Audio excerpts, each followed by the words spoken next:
Police की duty में क्या हाल किया मेरा। न क्रिमिनल मिला न मेडल, इधर से उधर बस खाक छानते रहे। वाह वाह, जरूर बोल दीजिएगा आदिल साहब, क्योंकि अब इस चौथी लड़की की लाश ढूंढते ढूंढते तोते उठ जाएंगे आपके।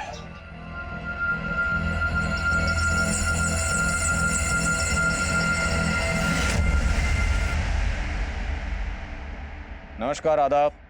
मैं आदिल खान क्राइम पेट्रोल दस्तक में आपका इस्तकबाल करता हूं। हम पुलिस वालों का सामना अक्सर खूंखार मुजरिमों से होता रहता है। ऐसे ऐसे खूंखार मुजरिम जिनकी महज दास्तान सुनकर ही आम इंसान की हवाइयां उड़ सकती हैं। ऐसा ही एक मुजरिम आम लोगों के बीच नहीं बल्कि मेरे घर की दहलीज तक आ पहुंचा था। आखिर किसी मुजरिम ने मेरे घर पर वो कटी हुई उंगलियां क्यों भेजी थी? उसके पीछे की दास्तान हैरत से भरी थी। एक आम इंसान से लेकर एक खूंखार मुजरिम बनने तक की दास्तान, जिसमें इंसानी जिंदगी का हर जज्बात था, लेकिन उन जज्बातों ने कब, क्यों और किन हालातों में उन गुनाहों को जन्म दिया, ये जानकर आप दंग रह जाएंगे। अरे अच्छे से पकड़ो।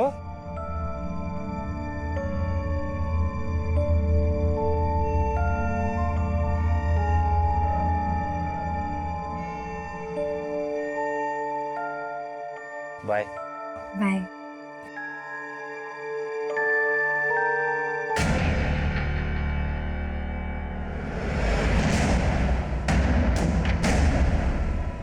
पापा, शक्ल देखिए कभी अपनी है? ये चश्मा ना शक्ल ना सूरत। अरे बहन जी लगती है तू। और वो लड़का जो है ना बाइक पे चढ़ने आया था तने, वो 21 है तारे से। पक्का उसकी नियत में खोट है ना, जो तारे को भाव दे रहा है वो। अरे दूर रहना उस बहरूपी से, बोल रहा हूँ तुझे मैं, दूर रहना उससे। कौन बहरूपिया? वही वो चिकना बाहर इसे छोड़ने आया था अभी बाइक पे। देख इसको घास दे रहा है, इसको जिसको शादी के लिए 12 लड़के ना बोल चुके हैं। इंसान की खूबसूरती सूरत से नहीं, सीरत में होती है। ऐसा मुझे जुगल ने कहा है। और आप लोग ये लोग ना समझने वाले, ये लोग चाहते ही नहीं है कि तुम्हारी शादी हो, क्योंकि अगर तुम ससुराल चली गई तो इन लोग को कमा के कौन देगा? बाणी बाणी, ये अपनी आकाशवाणी बंद कर, बोल रहा हूँ तने मैं। चुप। पापा, आपको समझने के लिए मुझे बानी के मशवरे की जरूरत ना है। मैं अच्छे से जानती हूँ कि आप लोग क्या चाहते हो, लेकिन अब मैं शादी करूंगी तो सिर्फ जुगल के साथ, और अब आप भी ना रोक पाओगे मन में। रिंकी मेरी बात सुन। और चढ़ा लो सर पे से।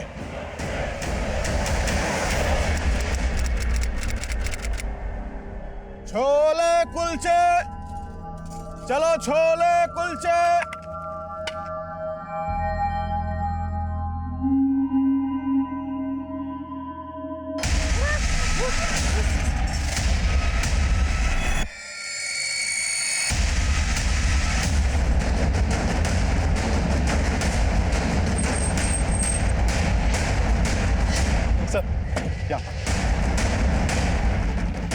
सर यहाँ कचरे की थैली में ही उंगलियां कटी हुई मिली हैं। इन उंगलियों के अलावा कुछ और मिला? अभी तक तो नहीं सर, हालांकि हमारी टीम यहाँ आसपास सर्च कर रही है। इन उंगलियों को फॉरेंसिक के लिए भेजो। अगर इसका आधार आईडी होगा तो फिंगरप्रिंट्स स्कैन करके इसकी आईडी पता चल सकती है। इससे यह कंफर्म होगा कि वाकई में कोई मर्डर हुआ है या फिर कहानी कुछ और है।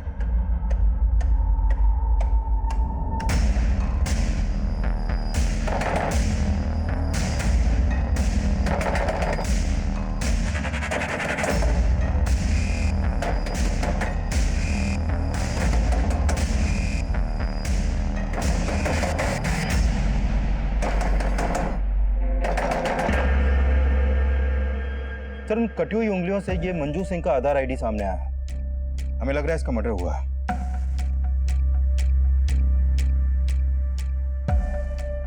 करनाल पुलिस से कांटेक्ट करो और मंजू के आधार आईडी पे ये जो करनाल का एड्रेस है यहाँ पर जाओ। हो सकता है मंजू मिसिंग हो। Okay sir.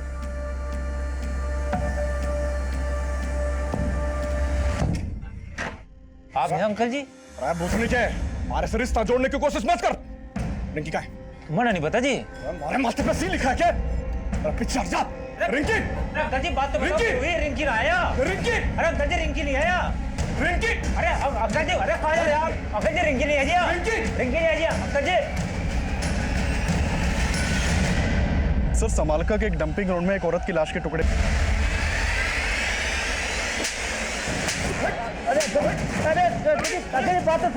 जीवन चौधरी की सच पे हाथ डाला तुमने। छोड़ो हाथ को, छोड़ो मुझे मत, छोड़ो। छोड़ दीजिए उसको।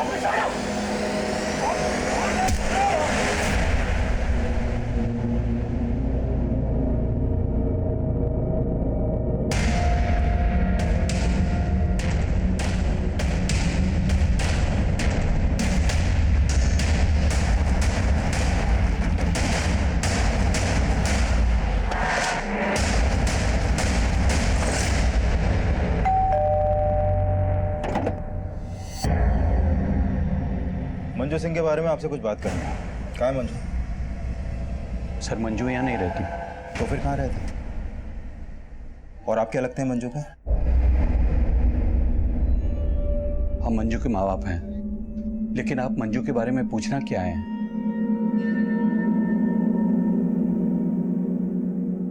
मंजू की आधार आईडी पर यहाँ का एड्रेस है। अगर वो यहाँ नहीं रहती तो फिर कहाँ रहती है? हमें नहीं मालूम। मंजू की कटी हुई उंगलियां मिली हमें, तो पॉसिबल है उसका मर्डर भी हो गया होगा। अब यहीं पर बताएंगे या फिर थाने ले जाकर बात करें आपसे?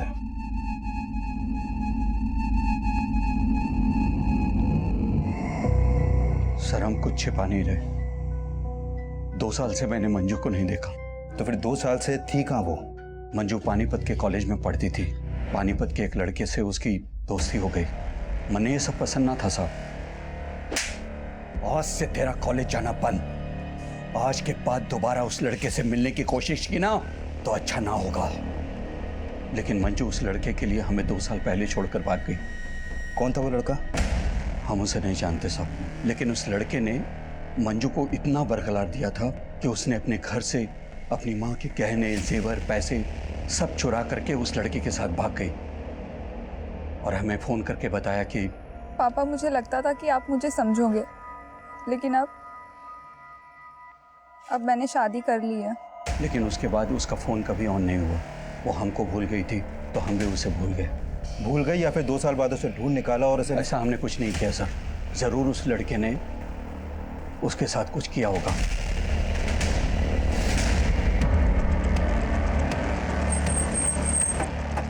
मंजू के माँ बाप का बयान क्रॉस वेरीफाई करो। हो सकता है वो झूठ बोले या कोई कहानी बना रहे हो। राइट सर, लेकिन मंजू के फादर ने मंजू का जो नंबर दिया था वो अब भी बंद है। उस नंबर के कॉल रिकॉर्ड्स निकलो। हो सकता है उसमें उस लड़के का नंबर हो जिसका जिक्र मंजू के फादर ने किया था। Okay sir. सब मर्डर बहुत ही ब्रूटली किया गया है। लाश के टुकड़े करके यहाँ पे डंप कर दिया गया।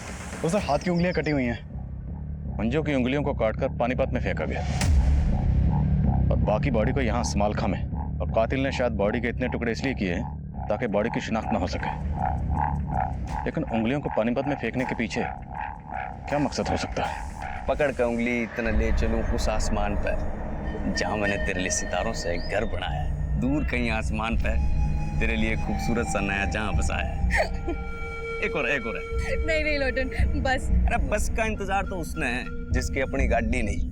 अब बैठ मेरी ऑटो में, तू मेरी सवारी नहीं। सवारी नहीं? घोड़ा घास से दोस्ती करेगा ना तो भूखा मरेगा। अरे मौत तो मुकर्रर है सबकी।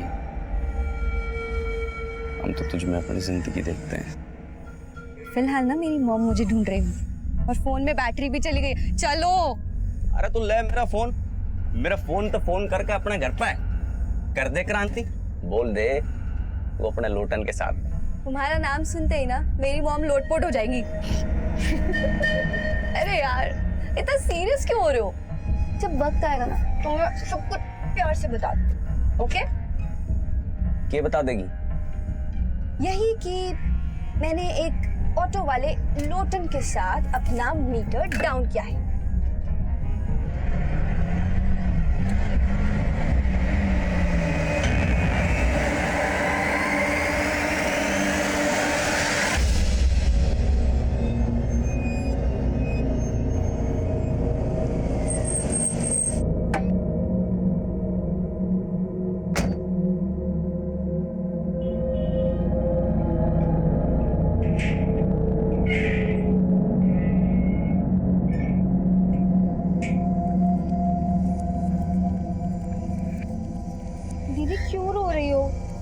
मैं हूं ना तुम्हारे साथ, सब ए, ठीक हो जाएगा। ज्यादा अंगरक्षक बनने की कोशिश ना कर और तू ये रोना धोना बंद कर ले। कल से नौकरी पे जाना है और अगली बार से उस छोरे से मिलना नहीं है, वरना इस बार उसका सर फोड़ा, अगली बार थारा फोड़ूंगा। पापा ये आप क्या कर रहे हैं? मैं जुगल को अपना पति मान चुकी हूँ। अरे बावड़ी पूंछ, थारे को पेट से कर देगा वो और छोड़ देगा। अरे ऐसे छोरों का ईमान ना होता है कोई।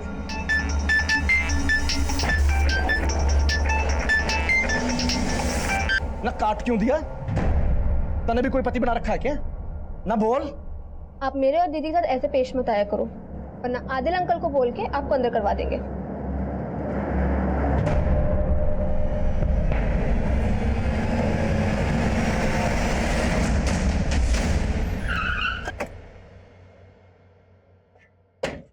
जैन सर।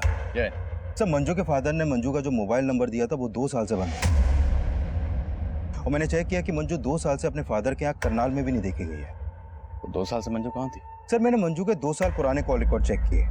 2 साल पहले तक मंजू एक राजवीर सोलंकी नाम के लड़के को काफी कॉल करती थी। ये राजवीर पानीपत में मंजू के साथ उसी के कॉलेज में पढ़ता था। कॉलेज का कुश्ती पहलवान था सर वो। 121, 122, दबा के कर बेटा, दबा के पेल। 123, 124। बस बापू, तेल निकल गया। अरे तेरा तेल ना आशिकी ने निकाला बेटा। मैं तुझे नेशनल चैंपियन बनाना चाह रहा था, लेकिन तू औरतों के हुस्न का चैंपियन बन बैठा। चल कर। बापू और कितना खसेगा? गलती हो गई, माफ कर देना। अरे चल, बहाने मत बना। 127, 128। सुनिए जी, वो पुलिस आई है। क्या? राजवीर के लिए पूछ रहे हैं।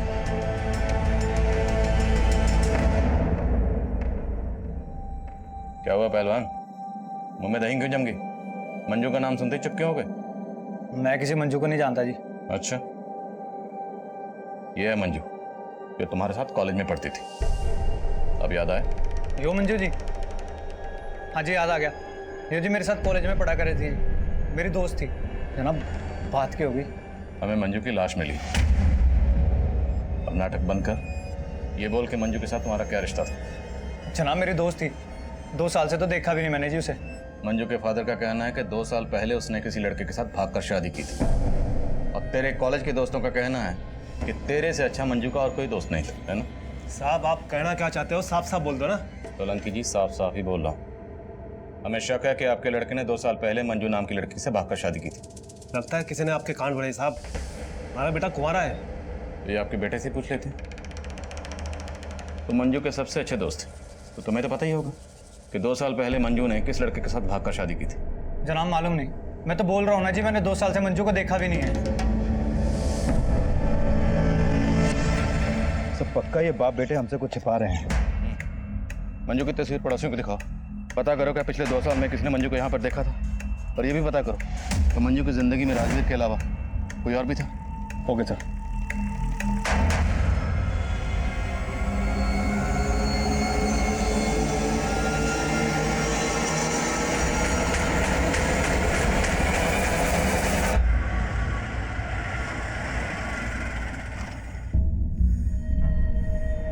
चलो बाय। बाहर से भगाएगी, अंदर नहीं लेके चलेगी अपनी मम्मी से मिलवाने। सपना खोलोटन, पर का फल मीठा होता है ना?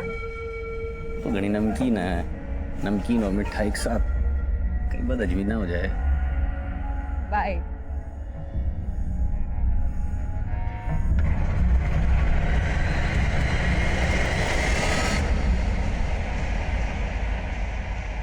हेलो। ये क्या हुआ है? तो असल लग रही, सब तेरी वजह से हुआ है। मुझे नहीं खेलना तेरा शतरंज का खेल। प्यार करूँ तुझसे और इश्क लड़ाऊं तेरी बहन से। बंद करियो नाटक। खत्म ही करना था तो क्यों सोया मेरी बहन के साथ? तेरी बहन भाग गई थी और इससे पहले मैं भाग जाता ना, तेरे पापा आ गए थे। और अपनी फैमिली को तू जेलस करने के लिए ना अपनी बहन की भावनाओं से खेल रही है। प्यार करने लगे सच में मुझसे वो। अरे तो तू भी करना, क्या प्रॉब्लम है? वैसे भी रिंकी दीदी तुझे बहुत खुश रखेगी। ये? मैं तुझसे प्यार करता हूँ। किसका फोन है? छोड़ तू। मुझे तेरे इरादे ठीक नहीं लग रहे। ये खिचड़ी पकड़ी? खिचड़ी ना टंगड़ी कबाब। तू टेंशन ना ले, तेरे जायके का पूरा ख्याल रखूंगी मैं, ठीक है?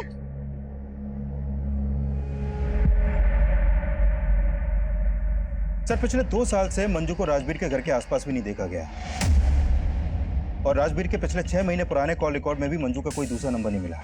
तो मंजू के माँ बाप झूठ तो नहीं बोल रहे कि 2 साल पहले मंजू किसी लड़के के साथ भाग गई थी? लेकिन सर मंजू की लाइफ में कोई ना कोई लड़का जरूर था, क्योंकि उसकी पोस्टमार्टम रिपोर्ट में यह भी सामने आया है कि मंजू 3 मंथ्स प्रेग्नेंट थी। प्रेग्नेंट? मौत की वजह? Excessive bleeding. मंजू के दोनों हाथों की उंगलियां काटी गई, जिससे ज्यादा खून बहने की वजह से उसकी मौत हो गई, और मौत के बाद उसकी बॉडी के टुकड़े किए गए। और हाँ सर, मंजू के सर पर एक चोट का निशान भी है, और उसकी मौत 16 अप्रैल की रात को हुई थी। हमें मंजू की लाश 17 अप्रैल को मिली। प्रेग्नेंट। पति कौन है उसका? सर फिलहाल मुझे राजवीर के अलावा कोई नहीं दिख रहा। एक काम करें सर, उसका डीएनए मंजू के बच्चे के डीएनए से मैच करवा के देखें। चौधरी, डीएनए रिपोर्ट आने में बहुत वक्त लग जाएगा, और हमारे पास वक्त है नहीं। मंजू के पेरेंट्स का कहना है कि 2 साल पहले मंजू घर छोड़कर भाग गई थी, तो हमें पता करना है कि 2 साल तक मंजू कहाँ थी और किसके साथ थी। एक काम करो, पानीपत में जितने मैटरनिटी हॉस्पिटल हैं सब जगह जाओ। मंजू प्रेग्नेंट थी तो किसी न किसी हॉस्पिटल में जरूर जाती होगी, हो सकता है वहां से हमें उसकी पति की कोई लीड मिले। Okay sir.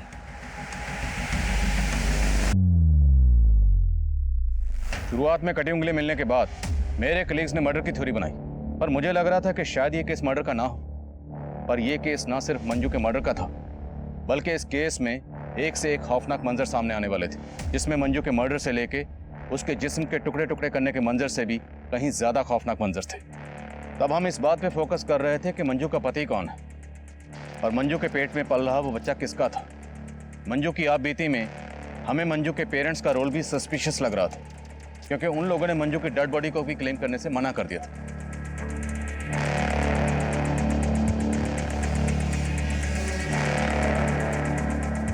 मंजू का मर्डर इतना ब्रूटल था कि मीडिया ने शुरुआत से ही हम पर प्रेशर सिचुएशन क्रिएट कर दी। उस वक्त हमारे पास मीडिया के सवालों के कोई जवाब नहीं थे, और ये सब बातें उस मुजरिम के हौसले बुलंद कर रही थी। एक गर्भवती महिला की हत्या करके उसके टुकड़े टुकड़े करके शहर में फेंक दिया जाता है, और पुलिस उस किलर के खिलाफ कोई भी सबूत नहीं जुटा पाती है। क्या ये पुलिस की नाकामी है या फिर उस अपराधी की जीत? पुलिस को गुमराह करने में सफल होता नजर आ रहा है। क्या पुलिस मंजू के उस कातिल तक पहुंच पाएगी या नहीं?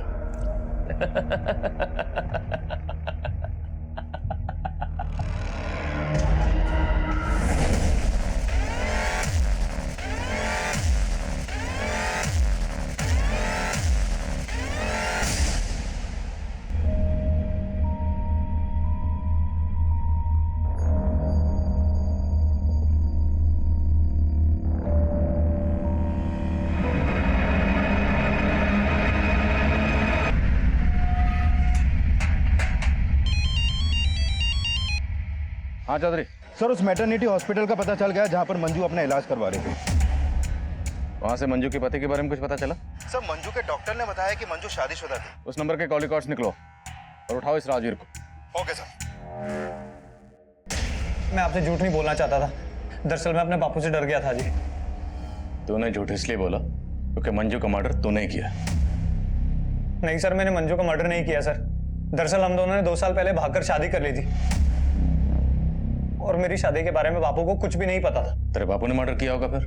नहीं सर, वो तो कभी उससे मिले तक नहीं थे, और वैसे भी मंजू ने 6 महीने पहले मुझे छोड़ दिया था जी। मंजू 3 महीने की प्रेग्नेंट थी, तूने माँ और बच्चा दोनों को मार दिया? जनाब मैंने नहीं मारा जनाब, मैं आपको बोल तो रहा हूँ, 6 महीने पहले मुझे छोड़कर चली गई थी। उसके पेट में बच्चा था, इसके बारे में तो मुझे कुछ मालूम भी नहीं है। मंजू रहती कहाँ थी? जनाब जब 2 साल पहले हमने भागकर शादी कर ली थी तो सलोनी में एक किराए पर घर लिया था। मैं अपनी शादी के बारे में अपने माँ बाप को कुछ नहीं बता पा रहा था, इसलिए वो अकेली रहती थी और मैं अक्सर उसके पास आया जाया करता था। हाय। क्या कहा था तुमने? मैंने क्या कहा था? ये हमारा आशियाना है, लेकिन तुम तो इसे अपना गेस्ट हाउस समझते हो। तुम यहाँ सिर्फ संडे को आते हो। अरे मंजू, फिर वो एक ही बात पर ताना। क्यों ना मारो ताने? तुमने मुझे अपनी रखेल समझ रखा है। मैं तुम्हारी बीवी हूँ। देखो अगर तुम्हें हिम्मत नहीं है मुझे अपने माँ बाप से मिलवाने की, तो तुम भी यही रुक जाओ, जिससे मैं तुम्हारे लिए अपने माँ बाप को छोड़ के आई हूँ। मंजू मुझे और वक्त चाहिए, समझो ना।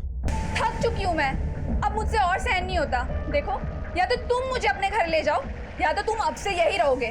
जनाब सर, तो बच्चा तेरा है या नहीं ये मंजू की डीएनए रिपोर्ट से पता चल जाएगा। मंजू और राजवीर सलोनी में जिस घर में रहते थे उस घर पर जाओ, हो सकता है मंजू का मर्डर वहीं हुआ। और बाद में बॉडी को डंप किया गया। Okay sir. सर पानीपत कनाल के बीच एक औरत की लाश मिली है, उसकी उंगलियां भी कटी हुई हैं।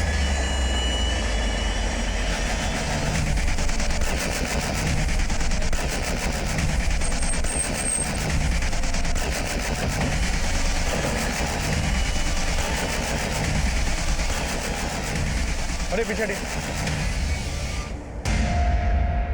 निकालो जरा।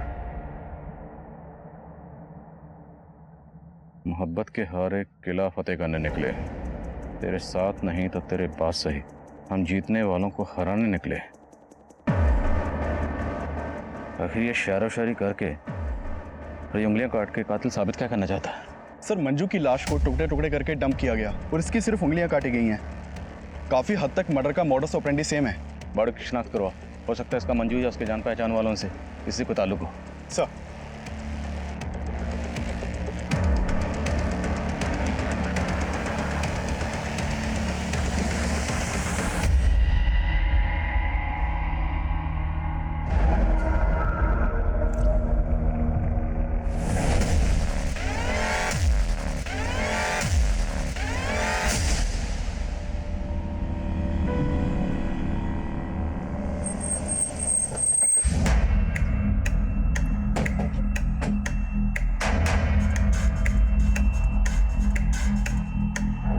थोड़ा सा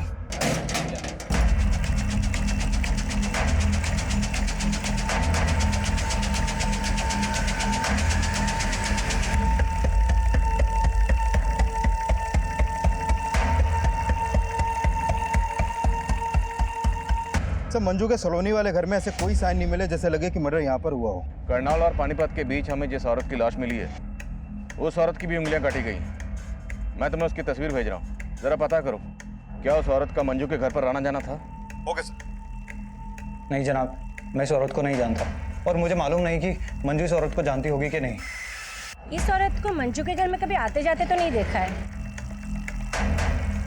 ये मंजू का हस्बैंड है जो दिल्ली में कहीं जॉब करता है और संडे संडे आता है, पर अभी कुछ टाइम से वो यहाँ पे आना ही बंद कर दिया है। ऐसा तो नहीं लगता था, पर सर कुछ समय से एक आदमी का यहाँ पे काफ़ी आना जाना हो रहा था। राजवीर भी वही कह रहा था जो पड़ोसन कह रही है कि मंजू का किसी के साथ अफेयर था।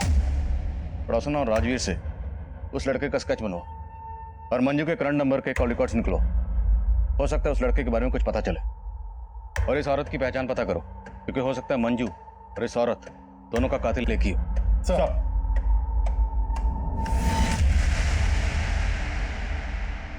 अरे भाई ये ऑटो। गाड़ी पार्क कर देना और एक भी स्क्रैच नहीं आना चाहिए। ए भाई, यहाँ मैं कार पार्किंग में खड़ा हूँ, तुम्हारी उड़न खटोला के लिए नहीं। ओ भैंस की पूछ, रोमांस के मूड में इसलिए प्यार से सुन। मैं तेरा कस्टमर हूँ और तू दरबान। बैगर्स कांट बी चूजर्स, समझा? नहीं समझा? अच्छे से गाड़ी पार्क करियो, एक भी स्क्रैच आ गया ना तो तेरी खाट खड़ी कर दूंगा।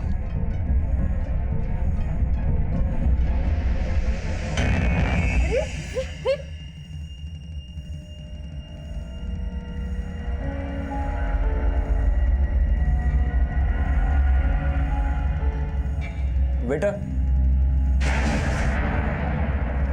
लोटन सुनो ना, वो मैं कह रही थी कि जब हम घर जाएंगे ना,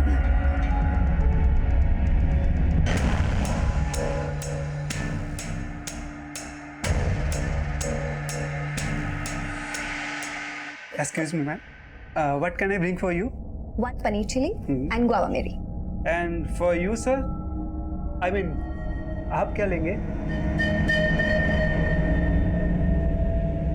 I would like to have a crisp thin roll stuffed with mashed potatoes and peas with a pinch of salt and turmeric.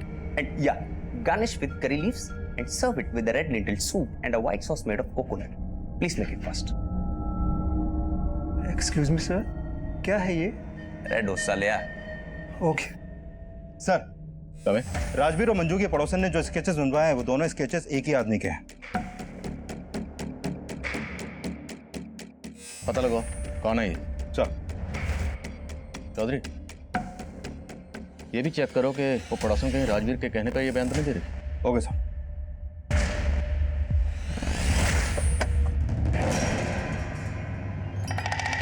Bye.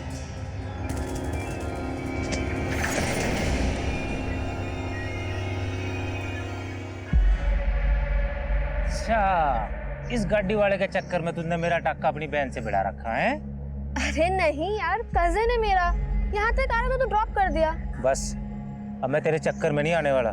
बता तेरी बहन क्या बोली कि मुझे सच में भगा के ले जा। अरे वाह, ये तो बहुत अच्छी बात है यार। प्रॉब्लम क्या है?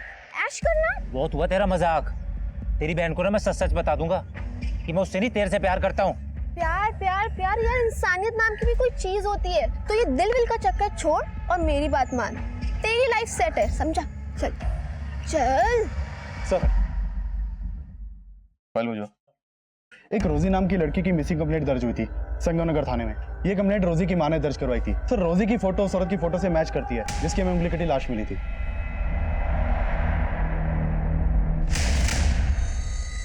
लो बेटा, दूध पी लो। नानी, मम्मी कब आएंगी?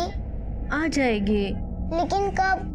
उन्होंने मुझे बोला था फिल्म दिखाने लेके जाएंगी, लेकिन वो खुद इतने दिन से नहीं आई। बोलो ना नानी, मम्मी कब आएंगी? बेटा आ जाएगी।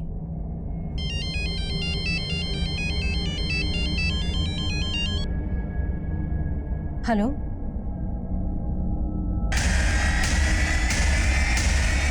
क्या?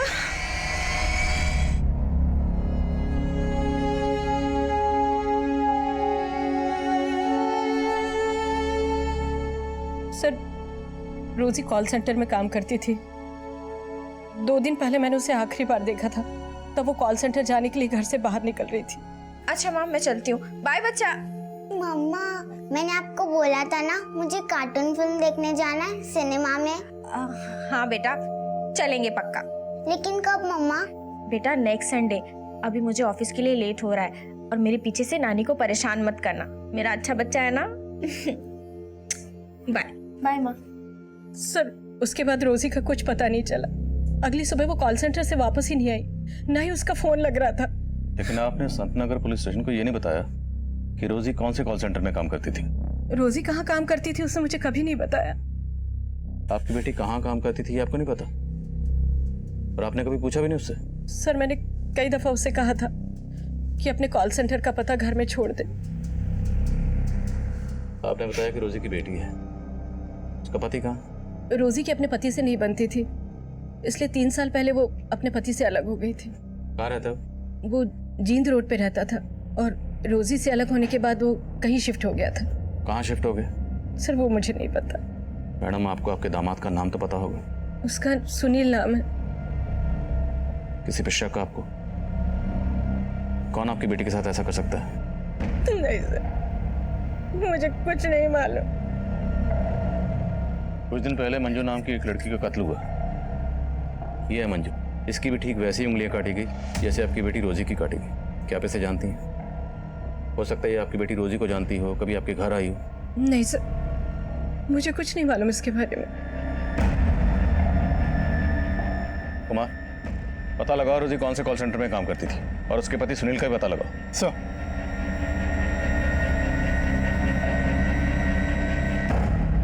पुलिस ने उस दूसरी औरत की पहचान कर ली है जिसकी हाल ही में उंगली कटी हुई लाश मिली थी। लेकिन मंजू मर्डर केस की तरह ही पुलिस रोजी के इस मर्डर केस में फिलहाल कोई भी पुख्ता सबूत नहीं इकट्ठा कर पाई है और नाकामयाब नजर आ रही है। अब सबसे बड़ा सवाल ये उठता है, क्या मंजू और रोजी का कातिल एक ही है या ये कोई 2 अलग अलग लोग हैं?